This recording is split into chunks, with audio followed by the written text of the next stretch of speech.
안녕하세요, 풋볼 포레스트입니다. 광주FC의 감독인 이정효 감독이 최근 대한민국 최상위 리그인 K리그1에서의 성과로 인해 차기 국가대표 감독으로도 거론이 되고 있고, 사실상 K리그 내에서 가장 낮은 레벨의 예산을 가지고도 팀을 AFC 챔피언스 리그로 올려놓는 엄청난 성과를 달성했었는데, 놀랍게도 이정효 감독과 광주FC는 AFC 챔피언스 리그 출전 자체가 처음 있는 일임에도 불구하고 올 시즌 AFC 챔피언스 리그에서 무려 3연승을 달성, 챔피언스 리그라는 큰 무대에서도 리그 페이지 1위를 달리는 엄청난 성과를 올리고 있고, 특히 세계적인 스포츠 매체에서는 이정효 감독에 대해 코리안 무리뉴라는 표현으로 소개를 하면서 이정효 감독의 인지도는 한국을 넘어 세계로 뻗어나가고 있습니다. 광주FC의 이정효 감독은 최근 K리그 팬들로부터 정말 엄청난 각광을 받고 있는 K리그 감독들 중에서는 가장 라이징 스타 감독이라고 할 수 있습니다.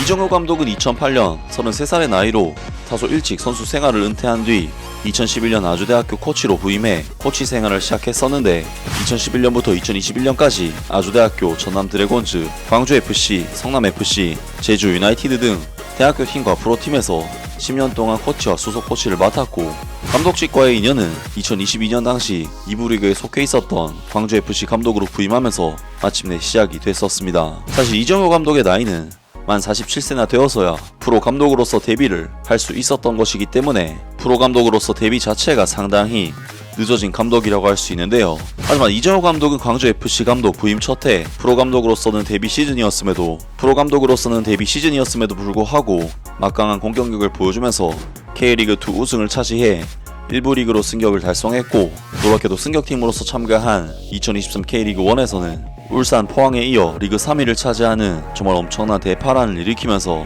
이번 시즌에 개편된 AFC 챔피언스 리그 엘리트에 출전을 할 수가 있었습니다. 사실 광주FC로서는 자금력에 한계가 있었기 때문에 팀 창단 10년 동안 단 한 번도 1부 리그 4인권의 이름을 올린 적이 없었고, 당연히 챔피언스 리그 출전 자체가 구단 역사상 최초로 있는 일이기 때문에 2부 리그 우승부터 AFC 챔피언스 리그 진출까지 이뤄낸 이정효 감독의 업적을 많은 팬들이 인정하고 있는 상황인데, 놀랍게도 광주FC는 지난 9월에 있었던 2024-25 시즌 AFC 챔피언스 리그 엘리트 리그 페이지 1차전에서 일본의 명문 구단이자 B클럽인 요코하마 F 마리노스를 7대3으로 박살내버리는 대사건을 일으키면서 한국과 일본의 많은 축구 팬들을 그야말로 충격의 도가니로 빠뜨렸었는데요. 그리고 광주FC는 이어진 2024-25 시즌 AFC 챔피언스 리그 엘리트 리그 페이지 2차전에서 또다시 일본 B클럽인 가와사키 프론탈레를 만났는데, 광주FC는 원정 경기였음에도 불구하고 또다시 1대0으로 승리를 거두면서 2연승을 달성했습니다. 그리고 여기서 그치지 않고 광주FC는 3차전에서는 말레이시아의 바이에른 뮌헨, 파리 생제르맹 같은 클럽인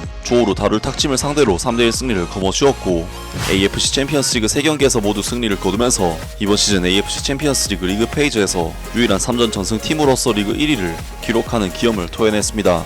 앞서 언급했듯이 광주FC는 불과 2년 전만 해도 아시아 챔피언스 리그는커녕 K리그 1부 리그에서도 이름을 올리지 못했던 2부 리그 클럽이었는데, 겨우 2년 만에 팀을 2부 리그에서 1부 리그로, 1부 리그에서 챔피언스 리그로, 그리고 챔피언스 리그에서조차 전승 행진으로 1위를 달리는 팀이 됐다는 것은 정말 비현실적인, 게임에서나 가능한 이야기가 아닐까 싶은데요. 심지어 이정효 감독은 감독 커리어 자체가 이번 광주FC가 처음이고 프로 감독이 된 지 이제 2년밖에 안 됐다는 부분에서 정말 대단하다는 말밖에는 할 수가 없을 것 같고, 역대 한국인 감독들 중에서 이렇게까지 밑바닥부터 빠른 시간 내에 고점을 찍어버린 감독은 없었기 때문에 이정효 감독의 행보는 한국 축구계에서도 정말 역대급 행보라고 할 수가 있겠습니다.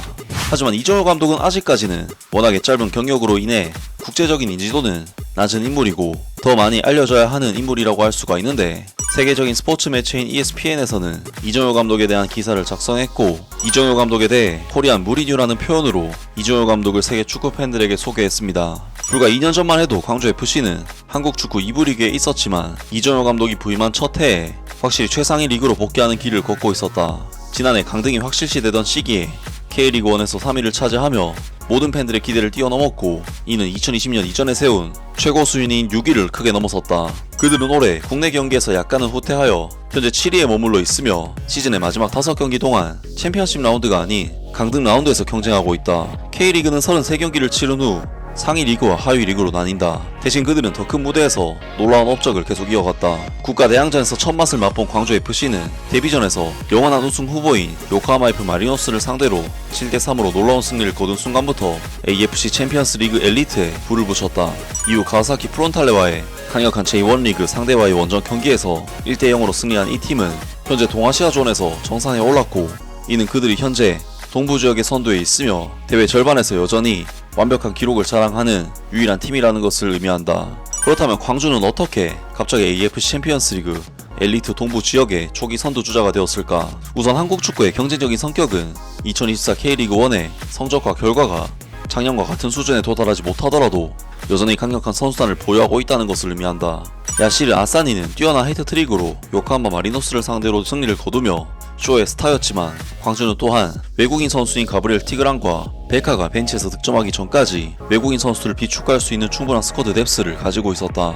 요코하마 F 마리노스가 자신들의 최강 베스트 11을 정확히 내보내지 않았다고 해도 아사니의 PK골에 무너진 가와사키 프론탈레의 경우에는 이에나가 아키히로, 고바야시 유, 정송용 등 강인한 선수들을 내보낸 1군 경험이 풍부한 팀이었다. 광주는 2경기 사이에 4명의 선수를 교체했는데, 이는 그들이 여러 대회에 걸쳐 영향을 미치기 위한 결정적인 뎁스를 가지고 있음을 암시한다. 그러나 광주FC가 가진 가장 큰 장점은 지나치게 전통적인 한국 축구 생태계에서 미래지향적인 감독 이정효 감독의 형태일 것이다. 지난 오프시즌 49세 이정효 감독은 훌륭한 성취를 이룬 후 휴식을 즐기기보다는 자신의 지식을 넓히기 위해 영국의 최고 수준 축구를 분석하면서 휴가를 보내기로 결정했다. 맨체스터 시티와 아틀레티코 마드리드의 프리시즌 친선 경기를 서울에서 지켜본 경험에 고무된 이정효는 브라이튼 오브 앨비언의 유로파리그 경기와 프랑스 리강 올림피크 마르세유의 경기에 참석한 후 프리미어리그에서 아스날의 경기를 보기 위해 런던으로 향했다. 당시 그는 여행을 앞두고 뉴스원과의 인터뷰에서 난 아스날의 수비를 직접 보고 싶다. 더 넓은 각도에서 지켜보고 싶다고 말했다. 공격 축구는 이정효 감독에게는 타협할 수 없는 일이다. 당연히 펩 과르디올라, 미켈 아르테타, 로베르토 데 제르비가 그가 존경하는 감독이지만, 흥미롭게도 그가 가끔 상대편을 겨냥한 변덕스러운 발언으로 현지 언론에서 비유된 사람은 주제 무리뉴다. 이정효는 축구의 최신 트렌드에서 배우는 것을 옹호하는 사람이며 그의 팀에서 이를 보여준다. 광주는 상대를 집요하게 압박한다. 풀백들이 높은 플레이를 펼친다. 그가 수비형 미드필더를 기용하는 것은 반드시 수비 보강을 위한 것이 아니라 오히려 센터백이 수비에서 볼 점유권을 빼앗아 빌드업에 참여할 수 있도록 하기 위한 것이었다. 이정효 감독과 그의 원칙은 광주가 지금까지 AFC 챔피언스리그 엘리트에 신선한 바람을 불어넣고 있는 핵심 요소이다 라면서 ESPN이라는 유명 매체에서도 이정효 감독이 이번 시즌 AFC 챔피언스리그 무대에서 보여주고 있는 활약에 대해 집중 조명을 했고, 이정효 감독의 광주FC가 아시아 무대에서 엄청난 센세이션을 일으키고 있다는 소식을 전했습니다. 확실히 광주FC는 K리그에서는 상당히 늦게 태어난 신생 구단으로서 2011년 K리그 진입 후 AFC 챔피언스리그는커녕 거의 2부 리그에서 수많은 시즌을 보냈던 K리그의 거의 전통의 약체 구단으로서 당장 이정효 감독이 광주FC의 감독으로 부임했을 당시에도 2부 리그에 머무르고 있었던 팀이기 때문에 그런 팀을 AFC 챔피언스리그로 올려놓고 또 거기서 3연승이나 거둔 행보는 정말 놀랍다고 밖에 할 수가 없는데요.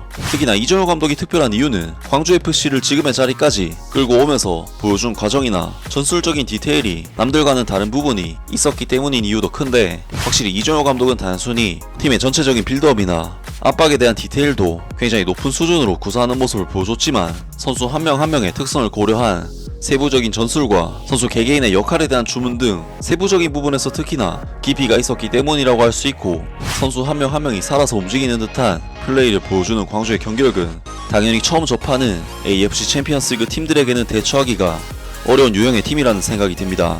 물론 이정효 감독은 워낙에 뚜렷한 자기만의 색깔과 자기 주장을 펼치는 감독인 만큼 간혹 인터뷰에서 투머치한 태도로 논란이 되기도 하는데, 적어도 자신만의 소신을 가지고 자신이 원하는 경기를 하겠다는 의지만큼은 정말 머리 끝까지 차있는 감독이고, 전술적인 부분에 있어서도 기존의 한국 감독들과는 차별화된 디테일한 빌드업과 유기적이고 다양한 공격 전개를 보여주는 감독인 만큼, 만약 선수단이 잘 갖춰진 대한민국 대표팀에 부임을 한다면 어떤 모습일까 하는 궁금증을 많은 팬들이 실제로 가지고 있는데요. 물론 이정효 감독은 프로에서 이제 3년차인 감독이기 때문에 아직까지도 완전히 검증된 감독은 아니긴 하지만, 반대로 이야기하면 3년 만에 이렇게 많은 것을 보여준 감독이 5년, 10년이 지나면 어떤 감독으로 성장할지도 참으로 기대가 되고, 제 개인적으로는 대한민국 대표팀 감독으로 언젠가 한 번쯤은 이정효 감독이 와서 좋은 선수들을 가지고 자신의 축구를 한번 제대로 펼쳐보았으면 좋겠습니다.